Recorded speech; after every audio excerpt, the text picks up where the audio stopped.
di Pure Podcast, podcastnya anak PR, bareng gue Firda dan Danisa.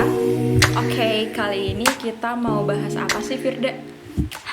Kayaknya kalau gue lihat nih ya di sosmed akhir-akhir ini tuh lagi marak-maraknya persiapan buat pemilu 2024. Bener banget nih. Pemilu tuh kaitannya erat banget nih sama yang namanya leadership, ya nggak sih? Ih, bener banget. Nih ya, ngomong-ngomong, kalau sebuah negara nggak dipimpin sama orang yang bisa mimpin dari diri dia sendiri, itu nggak akan bener negaranya. Nah, setuju. Yang lo bilang tadi tuh relate banget sama tema kita kali ini, yaitu Great Leadership Start with Self Leadership.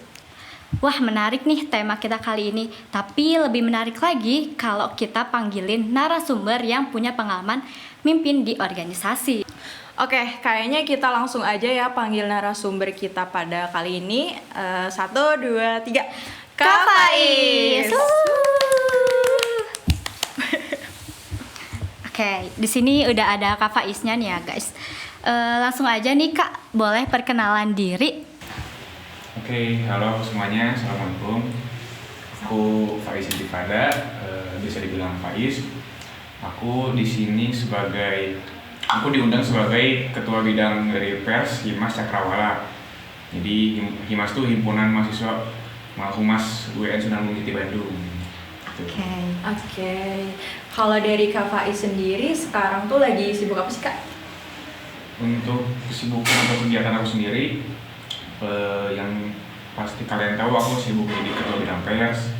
Terus untuk bidang pers sendiri sibuknya ya mengurus konten dari Hima, mengurus sosial media dari Hima, kayak Instagram atau YouTube. Dan emang tentunya jadi ketua bidang pasti untuk mengurusi anggota-anggotanya atau pengurus-pengurusnya. Nah, kesibukan lainnya sih mungkin kayak kegiatan freelance lah atau kerjaan lain. Terus kayak yang terakhir juga kayak ada abis rilis short film juga gitu untuk Humas juga, mungkin seperti itulah. Oke, keren banget lagi sibuk-sibuknya nih ya. Nyinggung-nyinggung soal Hima nih ya Kak tadi, bisa diceritain gak nih pengalaman jadi ketua bidang pers selama di Hima gimana? Oke, untuk jadi ketua bidang pers sendiri, mungkin dari awal mulanya sendiri, dari pengalaman kenapa sih aku mau jadi ketua bidang pers.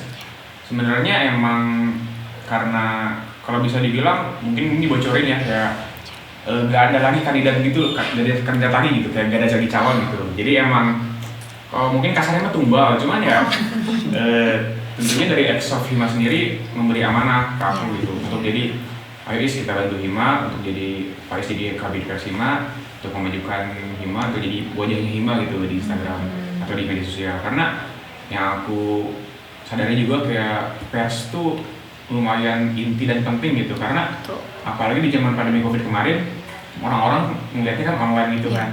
Orang yang offline ya belum tentu tahu Hima gimana. Dan memang sosial media ini sebuah senjata buat sebuah muka dan wajah branding dari Hima untuk ke orang-orang yang emang gak bisa mencapai dari Hima sendiri. Dan orang-orang yang online juga pasti lihatnya di sosial media juga gitu. Terus kenapa aku bisa pede juga gitu untuk diamanahi sebagai Kabid Pers, karena aku sendiri sering banget lah ikut latihan kepemimpinan kan, kayak ospek-ospek gitu kan. Cuman OSIS kayak dulu tuh SMP aku sama SMA tuh kayak sering ada latihan untuk anak-anak pengurus OSISnya atau pengurus-pengurus eskulnya gitu. Jadi dididik tuh jiwa leadershipnya gimana. Jadi gak selalu untuk jadi ketua, tapi untuk jadi anggota pun tetap harus punya jiwa leadership gitu. Karena kalau emang kita sebagai anggota nggak punya jiwa leadership, tentunya ya kita mungkin nggak bakal nurut ke leader, atau kita nggak bisa memimpin diri sendiri, kita nggak bisa mengontrol diri sendiri gitu. Keren ya. Itu kan dari Hima ya Kak ya, pengalaman tadi yang banyak gitu. Nah sekarang kira-kira ada nggak sih pengalaman di luar Hima gitu yang bisa benar-benar ngebantu naikin itu Oke, untuk mungkin di luar Hima, hobi, mungkin dari hobi ya, kayak hobi aku tuh dulu kan ikut basket juga gitu, ikut basket dan futsal. Dan yang paling kerasa untuk jiwa leadership atau self leadershipnya itu yang dari tim basketnya gitu, kayak gimana kita mengelola tim, gimana kita jadi anggota tim. Karena emang main basket kan 5 orang gitu, 5 orang, 5-5-nya ya pasti ada ketuanya gitu atau leadernya. Cuman pastinya setiap anggota harus bisa menjadi punya self leadership, karena kalau setiap anggotanya itu nggak bisa mengontrol self leadershipnya atau nggak bisa mengontrol jiwa kepemimpinannya. Nah mungkin ambil contoh kayak si A tuh jiwa leadershipnya bagus, meskipun nggak jadi ketua tapi dia bisa nurut ke ketuanya, bisa patuh kepada coachnya, ke kaptennya. Nah si B ini kayak self leadershipnya kurang, mungkin dia bakal kayak membangkang atau merasa paling jago, atau yang si C mah jelek mainnya, gue paling bagus nih, gue paling hebat. Nah self leadership itu dari situ gitu, kita tahu self leadership orang dari keegoisannya gimana nih. Dia pede meskipun dia merasa jago, tapi dia tetap merangkul teman-temannya gitu, dia nggak merasa tinggi gitu. Kalau intinya self leadership jelek, dia pasti merasa sombong untuk diri sendiri. Terus untuk dari tim basket ada juga kayak kalau kalian tahu tim e-sport gitu, kayak tim e-sport, tim Mobile Legends. Nah itu juga mirip-mirip tim basket untuk dari secara sistematis dari tim gitu. Kayak kita, aku juga pernah jadi ketua, misalkan ketua tim. Kayak apa sih ketua tim tuh ngapain aja gitu. Ketua tuh tidak hanya untuk selalu mengatur aja gitu, nggak ngatur anak-anaknya, ngatur teman-temannya, lu harus gini, harus ini, gak gitu. Tapi kita harus tahu potensi mereka nih apa nih. Ini juga dilihat sama di pers juga gitu. Untuk tim basket juga, tim e-sport juga, dan jadi sebagai kabit pers relate kayak si A, si B, si C tuh punya potensi apa aja nih. Kita sebagai ketua harus tahu potensi-potensi mereka, karena kalau kita hanya cuma menyuruh atau komando atau ngasih perintah doang, tapi kita nggak tahu potensi mereka, kita bisa disebut kayak orang egois, bisa disebut kayak kita memanfaatkan orang lain gitu, jadi budak gitu kan, anak-anak kita jadi budak gitu, anggota kita, karena kita tahu potensi mereka. Oh si A jago ini, si B jago ini. Terus kita selain kita tahu, kita buka juga potensi mereka. Misalkan potensi mereka mainnya segini, atau yang gampangnya ambil di pers lah biar mudah. Si A jago desain, si B nggak bisa desain, tapi si C jago bikin surat-suratan atau bikin laporan. Nah kayak gitu tuh harus dikembangkan lebih baik lagi. Kita harus buka potensi mereka, jangan sampai padam gitu, sia-sia gitu.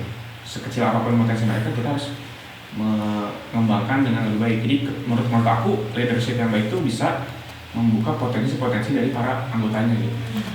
Iya, oke, setuju sih. Dan tadi kan ngomongin leadership, berarti jiwa leadership itu muncul dari diri kita sendiri dulu gak sih, Chan? Jadi ketika kita udah bisa memimpin diri kita sendiri, baru kita bisa mimpin orang lain, seenggaknya grup kecil gitu dalam sebuah bidang hima lah contohnya.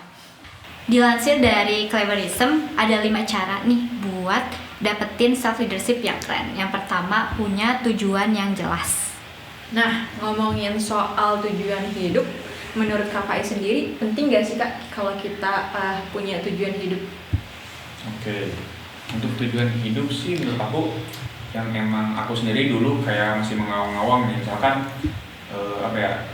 mungkin banyak orang yang punya banyak kesukaan atau punya banyak hobi kan, kayak pasti bingung nih kedepannya pengen apa nih, apalagi cita-cita gitu, tanya cita-cita kan, kayak padahal emang dia tuh punya banyak kelebihan, tapi tetap aja bisa dibilang jadi krisis identitas gitu. Kita jadi siris sama orang yang jago futsal doang, tapi dia benar-benar fokus di futsal, jadi tujuannya pengen jadi pemain bola gitu kan. Nah untuk tujuan, tujuan aku ya, untuk tujuan dari aku sendiri ya, kayak kita tuh ngomong balik ke potensi, kita tuh kayak cari apa nih, kita tahu potensi kita kembangkan gitu. Jadi meskipun potensi kita banyak, tapi kita jangan sampai minder gitu, jangan takut untuk takut potensi ini sia-sia gitu, jangan gitu, tapi kita maksimalkan aja selagi kita bisa, selagi kita mampu, ya kenapa enggak gitu. Terus untuk tujuan sendiri pasti kayak Allah juga bakal ngasih gitu, kayak potensi kita serius di mana, Allah ngasih kayak jalannya. Tiba-tiba kayak aku tiba-tiba jadi kabit pers, mungkin Allah fokusin aku ke bidang IT-nya gitu, mungkin atau bidang desainnya. Jadi penting ada tujuan, cuman kalau kalian masih bingung jangan terlalu dipaksakan gitu, jangan sampai kalian ngejar tujuan tapi kalian nggak usaha buat ngembangin passion atau potensi kalian gitu. Jadi setelah kita nyari tujuan, kita kembangin yang kita bisa apa gitu. Setuju banget sih. Dan selanjutnya nih ada poin kedua, itu punya ambisi buat menggapai tujuan itu dan berani ambil resiko besar. Oke, menarik nih soal resiko sendiri. Dari Kak Faiz sendiri, apa sih gitu resiko yang paling berat yang pernah diambil selama jadi pemimpin? Iya. Nah, untuk resiko mungkin relate sama pengorbanan nih. Ketika kita mungkin dari leadership, mungkin dari sebuah tim atau sebuah lembaga atau sebuah kelompok, kita harus berani ambil resiko yang ambil contoh ya ini pengorbanan ini.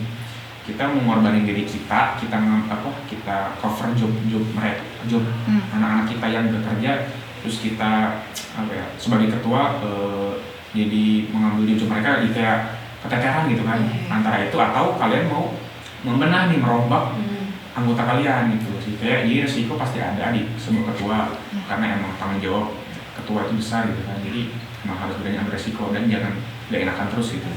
Kalau emang mau jadi leader yang benar gitu. Oke, keren. Poin selanjutnya nih, itu punya nilai dan prinsip yang dipegang teguh lah di hidup gitu. Nah, dari Kak Faiz sendiri, apa sih prinsip dan nilai yang dipegang teguh banget gitu? Kalau nilai mungkin kayak moto aku gitu ya. Iya, Lebih ke jadilah orang yang bermanfaat gitu bagi orang lain. Meskipun mau kalian kayak kurang dihargai atau kayak gak dilihat, gak dinotis sama orang-orang, tapi pasti kalian pasti dilupakan orang lain gitu kan. Tapi kalian seenggaknya udah bermanfaat gitu, karena udah berjasa gitu. Misalkan kalian kenal sama si B itu emang kayak nyebelin atau emang cuek sama kalian lah, kayak kalian gak dinotis sebagai teman atau segala macam, tapi seenggaknya kalian sama si B itu pernah mungkin ngasih sesuatu atau ngebantu saat dia tiba-tiba lagi kelaparan, kita kasih jajan, atau dia lagi bingung susah ngerjain tugas, kita tiba-tiba ngebantu, walaupun setelah itu dia tidak ngelupain kita gitu, kayak udah gak kayak kenal, cuman seenggaknya kita punya hal yang bisa dia ingat, dia pernah ngebantu aku nih.